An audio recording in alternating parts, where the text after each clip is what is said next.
Hey, what's everybody? CM here with the common sense perspective, alright? Because I'm on a mission, I'm on an agenda to bring back common sense because there's a lot of bullshit going on in this space of what we got going on in the world here. So I'm just trying to rein it all in and bring some common sense to everything. Alright, without further ado, let's just get to it here. Before you do, subscribe and hit the bell icon that we can stay on top of everything you got going on, as you can see there, right? Do that, and of course that'll help me out and everything, and help support the channel and all that good stuff. 'Cause I love talking about anything and everything. All right, nothing is off the table. I don't know. I'm kind of thinking about debating on a different name here, so I'm thinking about it. All right. So without further ado, let's get to it here. All right. So we all know the big thing about Oprah and Kamala. You know, Kamala doing an interview on the Oprah special here, and I guess it's she's trying to appeal to an audience, I guess, and what transpired from that was the same old BS, right? The same old shit. The word salad, the not answering the questions is probably the biggest thing, right? You get asked a question, but you're not answering it. You're answering it with a story, and that's really it. You're just answering with a story, and you're not going into details. You're not really answering the question, and then you try to give off answering in her own way, like it's some sort of enlightening sort of talk about this, whatever it is that you think you may be answering. I think she just has no idea. I mean, it's just a way she seems lost in her own mind. So, and it's all over there. Look at all this. Look at all this. I mean, everybody is really talking about it, And you could tell that it's not really positive feedback. The only one that's going to give positive feedback, of course, is any sort of left, progressive, liberal media that's going to just really talk about how great it is and all that stuff. Even though she doesn't answer questions, that's the biggest thing, is she's not answering questions. And so, without further ado, I guess, as we continue to deep dive into this, I thought a great take on it was from Matt Walsh. Right? I watched a lot of different feedback videos and everything, but I thought Matt Walsh's take on it was very interesting, and so we should take a look at that. All right, and because after listening to Matt Walsh's take on it, it kind of agrees with. I agree with his take on it because I felt the same way. So let's see here. So as mentioned, Kamala Harris had an event with Oprah last night. Oprah pretended to interview her, and we were treated to some of the most Kamala Harris answers we've ever heard. Yeah. And I'll save the worst one for last, or the best one, depending on how you look at it. First, here's Kamala struggling to give an approximation of an answer when she's asked about her plan for the border. Pretty simple. It's a good question. Simple, straightforward question. But she struggles to answer it. Let's watch. When you become president, what would be your specific steps? Yeah, of course. What would be your specific steps to strengthening the border? So it's a wonderful and important question. My background was as a prosecutor, and I was also the elected attorney general for 2 terms of a border state. Now, before we hear any further, my take on that is she talks about that on a border state, all right? And watch this part. So this is not a theoretical issue for me. This is something I've actually worked on. Okay. I have prosecuted transnational criminal organizations for the trafficking of guns, drugs, and human beings.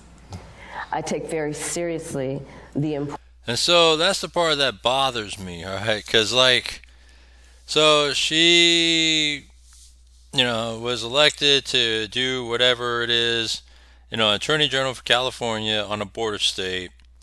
And she says she's arrested transnational fugitives, trafficking for drugs, all that stuff. But yet, look where we are as vice president. Well, I mean, it was bad border state anyways, because illegals were coming in regardless. It just wasn't as prominent as it is now. But as Attorney General, for being a so-called prosecutor, she really didn't do much to prosecute with illegals coming in the border at the time. And even now, it's even worse because it's wide open. All right, whether in California, Arizona, Texas put a stop to it because the governor of Texas decided that, well, if the government's not doing anything about it, then I am. And so he did his own thing to make sure they're not coming through Texas. Importance of having a secure border and ensuring the safety of the American people. Sadly, where we are now can be traced most recently back to the fact that when the United States Congress, members of the Congress, including some of the most conservative Republicans, came up with a border security bill. And here's what that border security bill would have done. It would have put 1,500 more border agents at the border. And let me tell you, those border agents are working around the clock. It would have just been about giving them some support and relief, which is probably why the border agents actually endorsed the bill. It would have allowed us to stem the flow of fentanyl.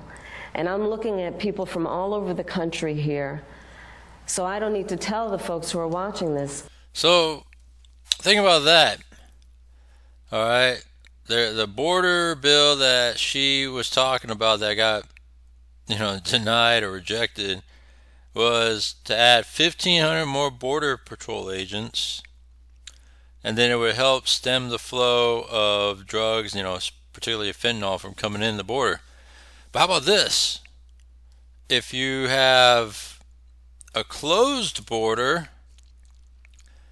would mean that you wouldn't have to hire all those extra agents. And instead of stemming the flow, how about that would create zero flow from coming in a closed border? Wow, I mean, I think that makes more sense than what she's saying. What fentanyl has done to families, to kids in our country, and the need. Yeah, so if you have a closed border, then you would have zero coming in. To take seriously stemming the flow coming into our country and addressing that extraordinary and tragic issue in terms of its effect. The bill would have allowed us to have more resources to prosecute transnational criminal organizations. And it would have been part of the solution. Yeah, but if you have a closed border, then you could focus on prosecuting ones that are within our border, right? On the prosecution of those very said criminals that are caught inside our closed border. And Donald Trump called up those folks and said, don't put that bill on the floor for a vote. So to answer Justin's question, now that that bill has gone and hasn't passed, will you reintroduce that? Absolutely. And when I am elected president of the United States, I will make sure that bill gets to my desk. Okay, so a few things here. She doesn't answer the question. She's asked what she'll do to fix the border. Simple question. Good question. Answers with a long, winding discourse about how the border problems are Trump's fault. Never actually gives her own plan. Needs Oprah to come in at the end and answer the question for her, acting like literally as her spokeswoman. But notice something else. She begins her answer by saying that she has worked on this problem because she was the Attorney General of California. Yeah. So wait a second. You worked on this problem as Attorney General of California, you say, but I thought, didn't you work on this problem as Vice President? Well, shit, that Why too. didn't you say you worked on the problem in the role that you currently have? Like, that's an odd thing.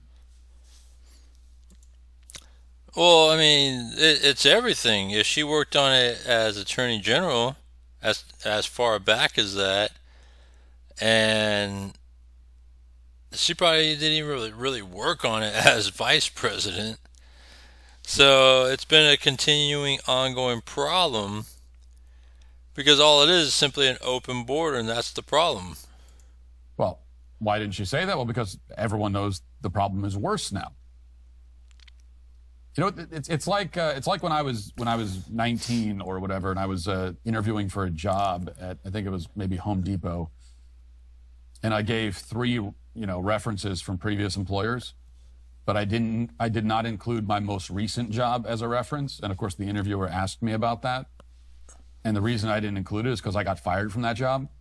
So we're just going to skip over. We're going to skip over the thing I did most recently, and I'll tell you about stuff from a couple of years ago. How about that? And I still got the job because, they'll, whatever. But it's a similar kind of thing, but much worse in this case. When you're skipping over the most recent job you had, when you're trying to, when you're trying to explain why you should get a new job, and you're going back to jobs from years ago, but skipping the one that you actually have right now, well, that tells us something about how you performed in that job. Couple of other moments. Let's go here. This is Kamala talking about being a gun owner and using language and a tone here that we have not seen from her in the past when it comes to. And talking about how Kamala points out the same old playbook from Donald Trump, but I mean, look at Kamala. She repeats the same old, literally the same old playbook of herself each and every time.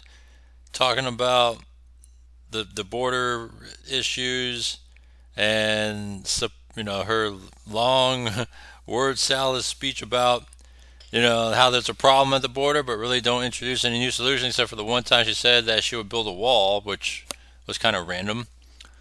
And then now speaking about this whole gun thing, I own a gun, but yet I want to ban assault rifles, right? Which is kind of like you have it one way, but you can't have the other way, even though it's your Second Amendment right to have it always, right?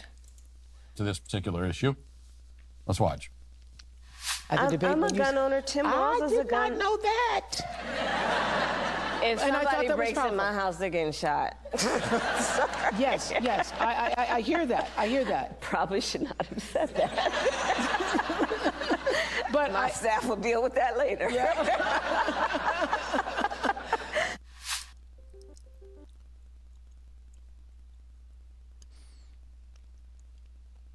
And it's kind of that double standard with Kamala too, because they're all about taking away your guns, right?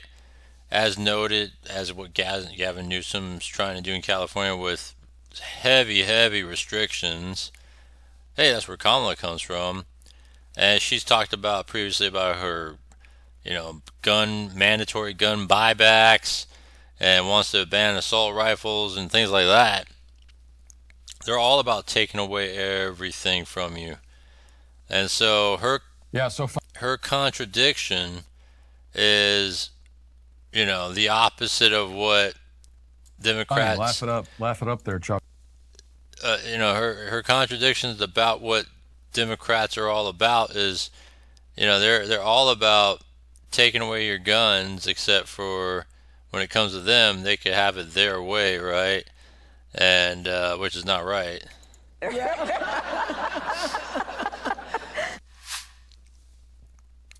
Yeah, so funny. Laugh it up there, Chuckles. So you support gun rights for yourself, but not for the rest of us. That's what you're saying. Exactly. That's the hilarious joke here. Yeah. Is that she's going to protect her house with a gun, because she's important. She basically admits her hypocrisy because she says that her staff isn't going to, she shouldn't have said that. Her staff's going to have to deal with it.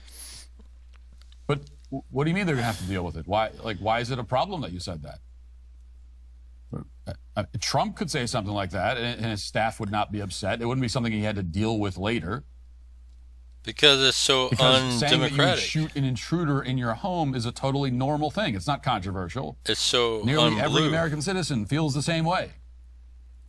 It's only a problem for you, and you're aware that it's a problem for you, because in your case, it's hypocritical. Because you're a gun-grabbing tyrant. So she's essentially admitting that.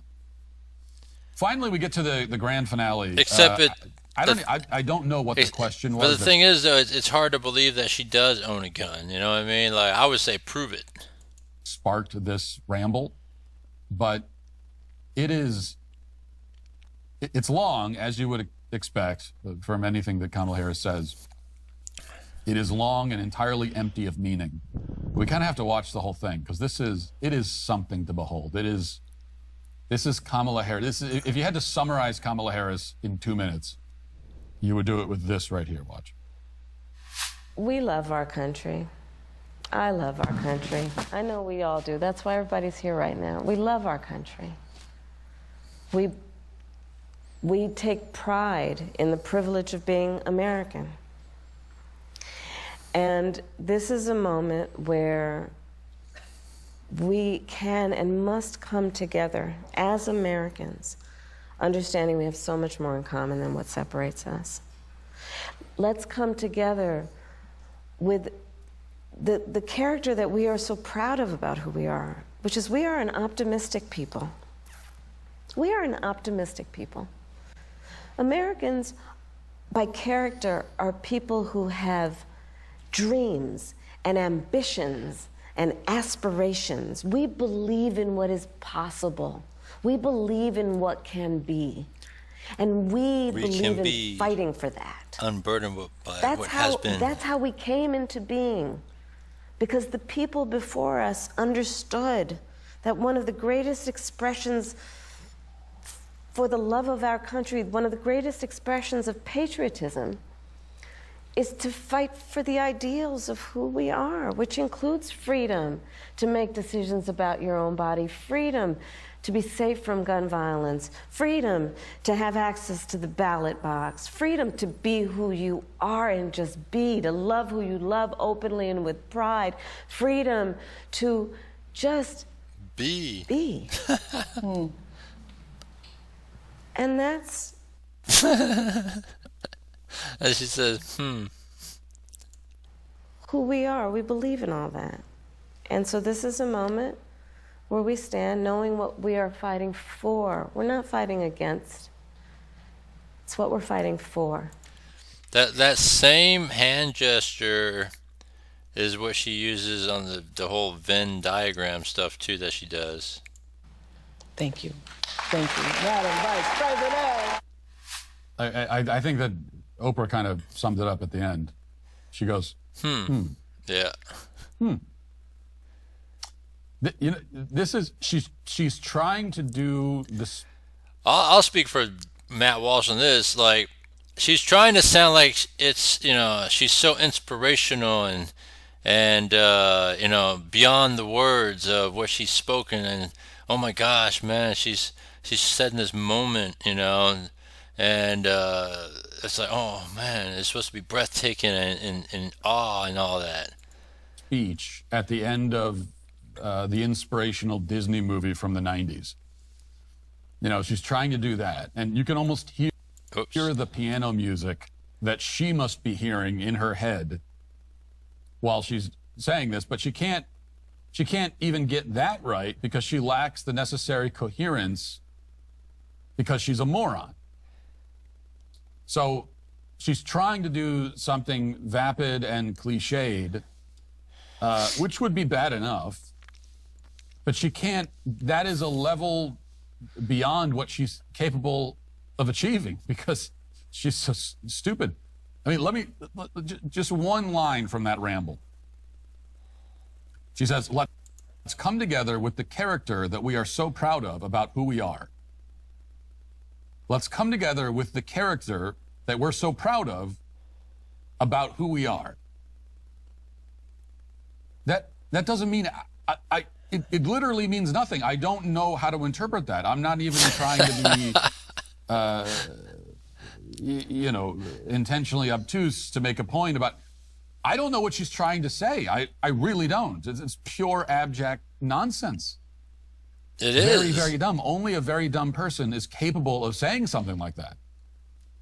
And then, if you didn't watch my video yesterday, it just reminds me of this chick over here, right? The other day.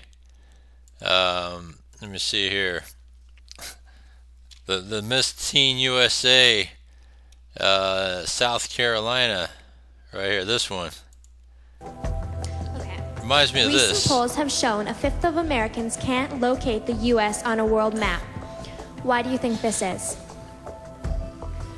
I personally believe that U.S. Americans I don't know are why, it unable just to do reminds me of so this. because some people out there in our nation don't have maps, and I believe that our education, like such as in South Africa and the Iraq, everywhere like such as, and I believe that they should, our education over here in the U.S. should help the U.S. Or should help South Africa and should help the Iraq and the Asian countries, so we will be able to build up our future for our children. Thank you very much, South Carolina. Ooh, kind of reminds me of that for some reason. It's so dumb that it makes you feel like you're having a stroke when you listen to it. People say that it's word salad. This is not word salad. These are words fed into a wood chipper. This is linguistic mass murder. This is a vocabulary genocide. She's slaughtering words, not making a mere salad of them. And this the thing about Kamala's circuitous, disjointed digressions. It's nonsensical and vapid and quite verbose in the emptiest and most shallow way possible. But at the core of it, to the extent that she's saying anything at all, what she's saying is also twisted and evil. Because the only parts of this ramble that made any sense, the only parts that, when I say make sense, I mean are intelligible, the only parts that were intelligible were the parts where she says that America is built on abortion, gay marriage, and gun confiscation. That's like the three things that the founders of our country either specifically repudiated in the case of gun confiscation, or in the case of the other two, never repudiated because they were so unthinkable in those days that they didn't need to be addressed. And certainly three things that are not rights enumerated in the Constitution, and yet these are the rights, the freedoms that Kamala Harris says the entire country is built on. And you know what's odd about it is that she's trying to act like she's fighting for the future, but she's been destroying the present. And so that's the thing I don't get is she's created a problem, whether it's the inflation, and I don't care. She's part of the whole Joe Biden, Harris, presidency here. And, she signed on with the Inflation Reduction Act bill or whatever, right?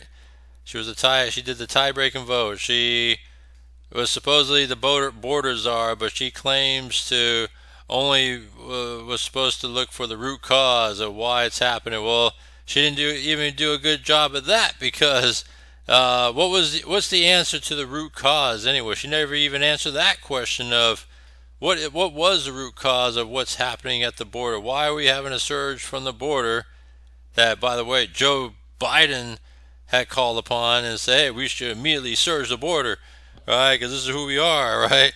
Well, that's the root cause. It's Joe Biden. He's the root cause for opening the border. But no, the point of it is she's supposed to investigate root cause. She never even gave a response to that answer of what is or was the root cause. and so many other problems. The Green New Deal policy, which is forcing us to get out of gas cars and going into electric, which, by the way, is limiting our electricity power and raising our rates at the same time. And it doesn't matter what state you're in, with no infrastructure for a system that should be all statewide if you're trying to make this electric car push, right? And shit like that, among the changing in the laws to allow prisoners to go free early, and then for criminals that commit theft to commit theft after theft after theft, because all they get is just arrest and release, show up in court, here's your summons, no jail time because we don't want you to jail. We're trying to do a whole new way of rethinking of how we do law enforcement, and that's not to enforce laws. I think that's just the way we're looking at it. And you want to do all that with Kamala? Like, you guys seriously want to vote for someone like her? Right? Do you get what I'm saying? Her, she dodges questions. She doesn't talk. She doesn't answer the questions. She simply just dodges it. And then when she speaks like every question by answering some sort of what she thinks is an inspiring way of answering to sound intelligent, but yet she isn't really that intelligent. I don't care what anybody says. And then you want to vote for her for all that? Like, we've already seen the work, and we all know that if she is a Democrat, she's not going to unwind what Joe Biden has done. Right? If anything, it's going to just continue, or she's going to go even more progressive when it comes to all these things like border issues and inflation, right? Like her so-called fixes of whatever it is, the reduction by adding more agents and to stem the flow of drugs. But if you have a closed border, and that means nothing's coming in, to me, that's a great way to solve a border issue. If you want to solve inflation, stop giving handouts, stop printing money, cut is what you really need to do. And if you want to really stem the economy instead of handouts, less taxation, and that creates people with more take-home money for them to really willing to spend. The Green New Deal, stop with all that. If you want to solve that issue, how about this?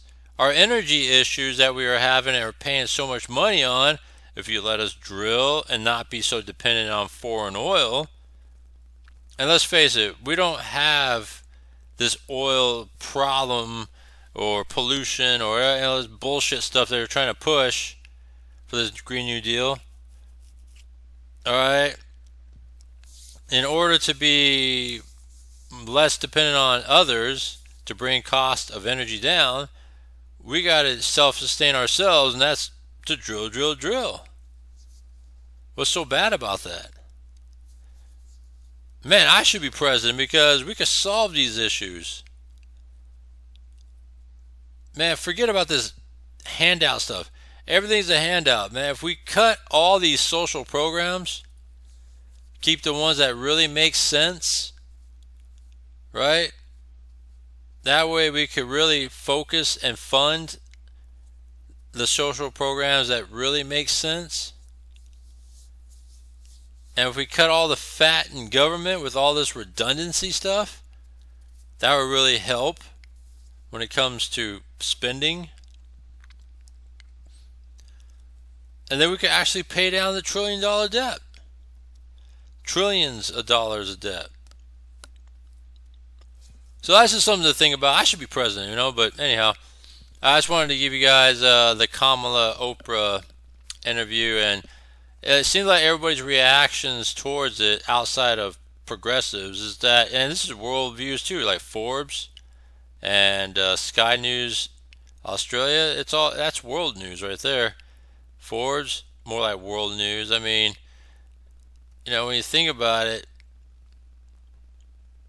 look at all this. There's a lot of just stuff that man, a lot of negative feedback out of that. Then all of a sudden she's trying to call for Trump, Kamala that is, trying to call for Trump to do another debate, and Trump just turned it down, saying, "Nah, I'm not going to do another debate because people are already starting to vote now. You're already too late. I mean, we could have had this all planned out, and all of a sudden, now you want to do another debate." But it's like it could have been set up, but it's always been, let's do it my way, right? The Democrats' way. Oh, I want to do it on CNN. I want to do it on ABC. I want to do it here. I want to do it. When she was asked to do it on Fox, she turned that down. So that right there tells you something.